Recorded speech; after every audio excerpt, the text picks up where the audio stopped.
Jangan lupa subscribe di YouTube channel Metro TV News dan juga nyalakan notifikasinya. Pemirsa, saat memasuki pergantian musim, cuaca menjadi tidak menentu. Siang hari bisa saja matahari terasa terik, lalu hujan tiba-tiba turun dengan deras pada sore atau malam hari ya. Dan untuk itu tubuh harus memiliki daya tahan yang optimal agar tidak mudah terserang penyakit. Nah, bagaimana kiatnya agar kita tetap bisa menjaga stamina di musim pancaroba? Untuk membahasnya sudah bergabung bersama kami ahli gizi masyarakat Dr. Tan Shot Yen, dan juga kami mengajak Anda untuk berpartisipasi di tema dialog kami di nomor telepon 02158399 100. Dr. Tan Shot Yen, selamat bergabung di Newsline. Selamat siang, apa kabar? Kabar baik, alhamdulillah ya. Saya dan Naila baik, Dok. Tapi sejauh mana ya bahwa memang pada saat sedang perubahan cuaca begitu yang ekstrim, drastis begitu ya, tubuh kita lebih rentan terhadap penyakit. Itu bisa Anda jelaskan sejauh mana pengaruhnya, Dok? Ya, seperti yang sudah pernah saya katakan, saya lupa kapan ya, tetapi saya sudah berkali-kali menjelaskan tentang yang disebut dengan trias epidemiologika. Jadi kalau bisa ditayangkan, saya tadi sudah mengirimkan bahwa untuk bisa manusia menjadi sakit itu biasanya kita mempunyai adanya imbangan antara host, agent, nah itu dia, dan environment yang terganggu. Nah ini menarik nih. Kalau situasinya seperti yang Anda lihat di gambar itu, maka kita dalam situasi sehat.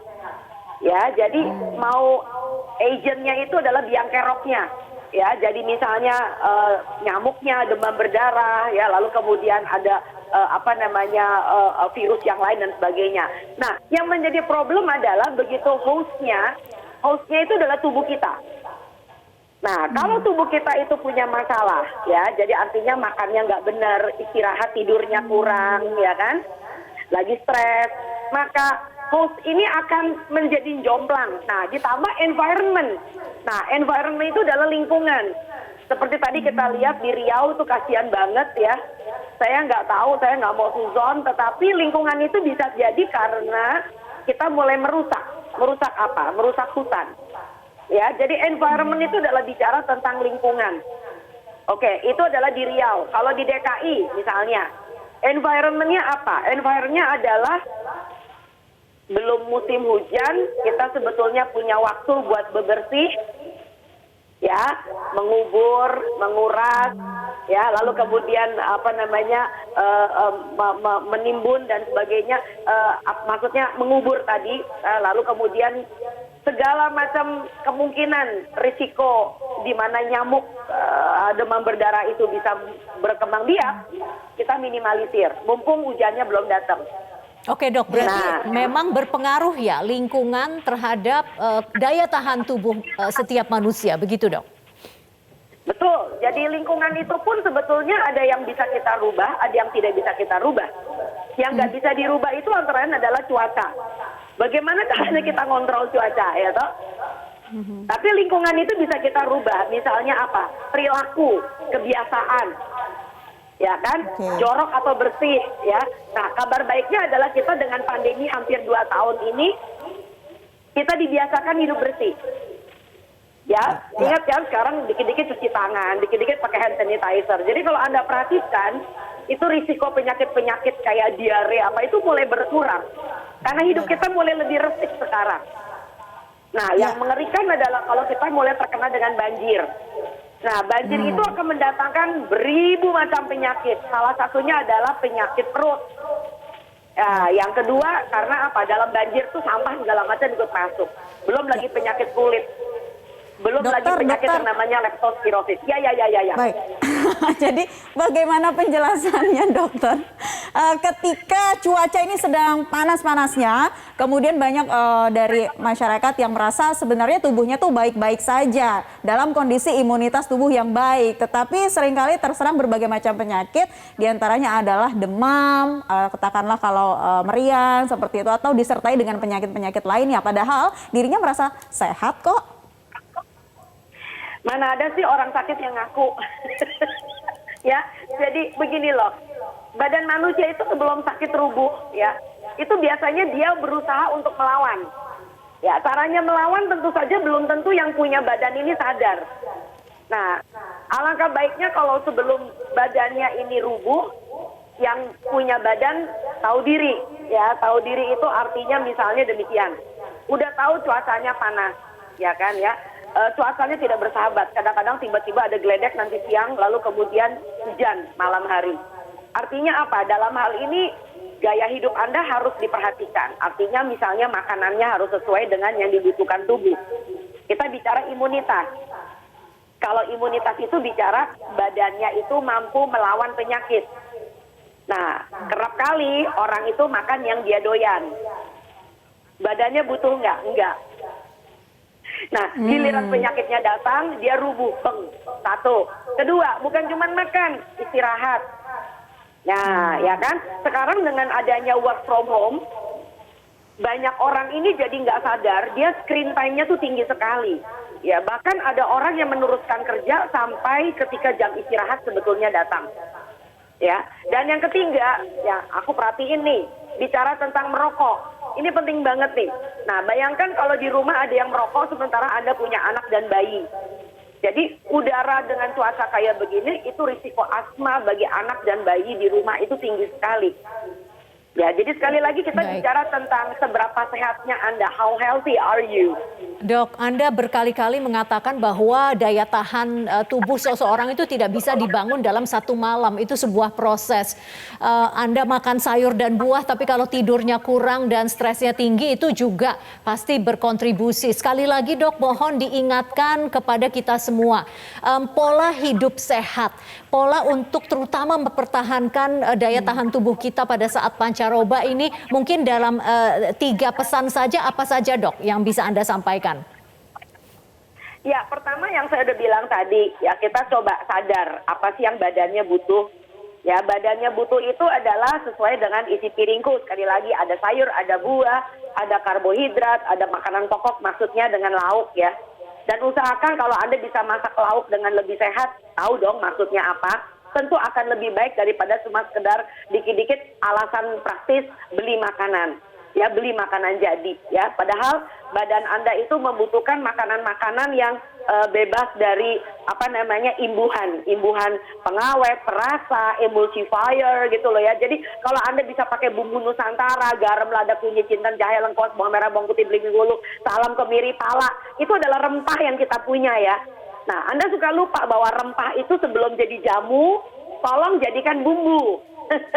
Sebelum jadi jamu, jadilah bumbu. Nah, itu sebabnya kenapa masakan-masakan asli Nusantara itu sehat banget. Ya, dari yang diarsik, dari bikin pange, sampai dengan kita bikin tekwan, sampai dengan soto Bandung, atau bahkan soto Lamongan dengan soto Banjar. Itu sehat banget. Kembali lagi ke makanan rumah yang sehat, yang dapat meningkatkan imunitas tubuh. Sayur dan buahnya yang segar, jangan lupa begitu. Betul. Ya dok. Nah, setelah sayur dan buah, setelah dirasa konsumsi sayur dan buah ini mencukupi untuk tubuh kita, apakah kita juga perlu lagi mengkonsumsi vitamin tambahan, dokter? Nah, itu biasanya ajasnya orang nggak pede. Ya, jadi sama seperti misalnya Anda sudah sekolah, bayar sekolah mahal-mahal, di rumah anaknya masih dilesin. Artinya dia nggak beres dengan sekolahnya. Oke. Ya, Dok, jadi berarti tidak perlu vitamin begitu buat ya, Dok? orang yang sedang sakit.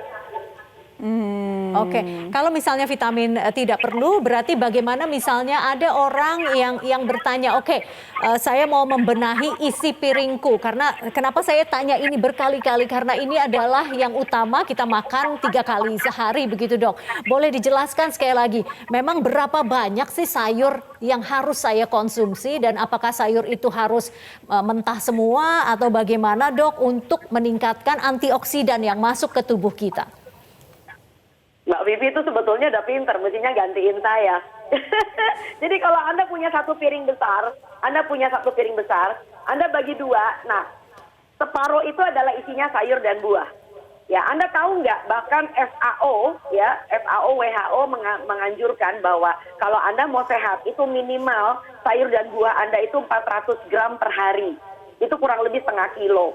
Ya, dan itu hanya bisa kalau Anda cicil, Bapak Ibu. Ya, jadi dicicil, pagi 1 apel, siangnya 1 jeruk, malamnya 1 pisang atau jeruk lagi karena beli jeruk 3 kilo gitu loh ya. Jadi itu bisa kecukupi banget. Begitu pula dengan sayur. Sayur itu memang ada yang dimakan lalap, ada yang dimakan dimasak. Karena kegunaannya beda. Yang dilalap itu lebih banyak Anda membutuhkan yang disebut dengan polifenol antioksidan. Karena dia akan rusak begitu Anda panaskan. Tetapi bagi sayur-sayur yang harus dimasak, seperti sayur bening bayam, capcay kuah, sayur asam, sayur daun singkong, lodeh, itu tentu kita butuhkan juga. Karena apa? Banyak sekali di dalamnya ada mineral-mineral yang justru tahan panas nggak apa-apa. Seperti misalnya zat besi tentu tahan panas. Ya, ditambah dengan mangkan dan sebagainya. Dan kita butuh serat yang larut dan tidak larut. Iya, iya. Dokter Tan, tahan dulu, dan juga ini pemirsa sudah ada penelpon yang masuk, ada Ibu Sofi dari Depok, Jawa Barat. Selamat siang, Ibu Sofi. Selamat siang. Silakan pertanyaannya. Dokter Tan, ini kan kondisi cuaca panas ya, terik, memang tergoda untuk minum air dingin. Kalau sudah terlanjur pilek, flu, nggak enak tenggorokan, makanan yang bisa meningkatkan imun apa ya? Baik, itu saja ya Ibu Sofi pertanyaannya. Terima kasih sudah kami tangkap. Silakan Dokter Tan dijawab. Ya, nomor 1, perkara minum, ya nggak ada masalah ya. Mau air dingin, mau air hangat, mau air panas, itu kan cuma it's a matter of temperature. Itu adalah masalah suhu. Tetapi kalau Anda merasa lebih nyaman di udara yang cuacanya nggak menentu, lalu kemudian lagi udaranya dingin, banyak angin, tentu kita makan yang hangat lebih nyaman buat badan Anda. Sebaliknya kalau panas terik luar biasa, Anda harus minum sesuatu yang dingin, so itu adalah permintaan badan Anda. Tinggal masalahnya adalah bicara tentang makanan. Nah, makanan-makanan itu tentu saja bisa Anda olah sendiri di rumah. Anda yang kontrol. Jadi kalau misalnya kalau saya sih, saya akan membiasakan tiap kali makan selalu ada sup. Ada sup, ada soto, ada kuah, ada bening. So itu nyaman banget bagi tubuh. Bukan cuma sekedar rehidrasi, tetapi juga di dalam soto, kuah, dan bening itu membuat pencernaan saya menjadi lebih nyaman.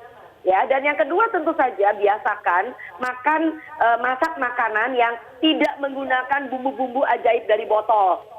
Ya, jadi bumbu saya adalah biasanya bumbu rempah yang saya sudah ngomong tadi. Sebelum Anda butuh jamu, Anda butuh bumbu, oke?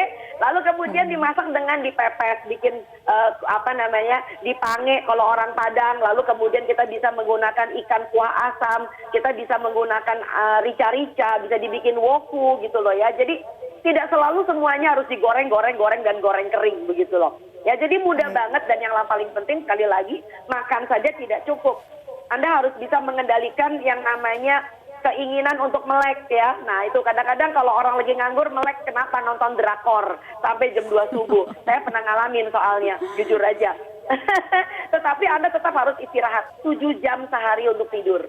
Baik. Sekali lagi Dokter Tan, sebelum kita menutup perbincangan ini, diingatkan kembali kepada masyarakat yang menyimak bahwa saat ini kita sedang memasuki musim pancaroba. Seperti apa lagi yang harus diwaspadai? Dokter Tan, silakan. Ya, jadi jangan lupa yang saya belum ngomong, satu hal ketinggalan, barangkali olahraga. Tanpa Anda sadari kalau Anda olahraga, Anda akan menciptakan yang disebut dengan brain derived neurofactor. Itu BDNF, itu membuat Anda menjadi lebih bahagia. Semua orang yang habis olahraga, keringatnya keluar, mukanya seger ya. Nggak ada orang habis olahraga lalu mukanya bete begitu kan ya. Lalu biasanya Anda akan menciptakan denyut nadi yang cukup, tekanan darah yang stabil, dan itu akan membantu banget, sangat-sangat membantu. Barangkali itu, silakan. Oke, jangan mager begitu ya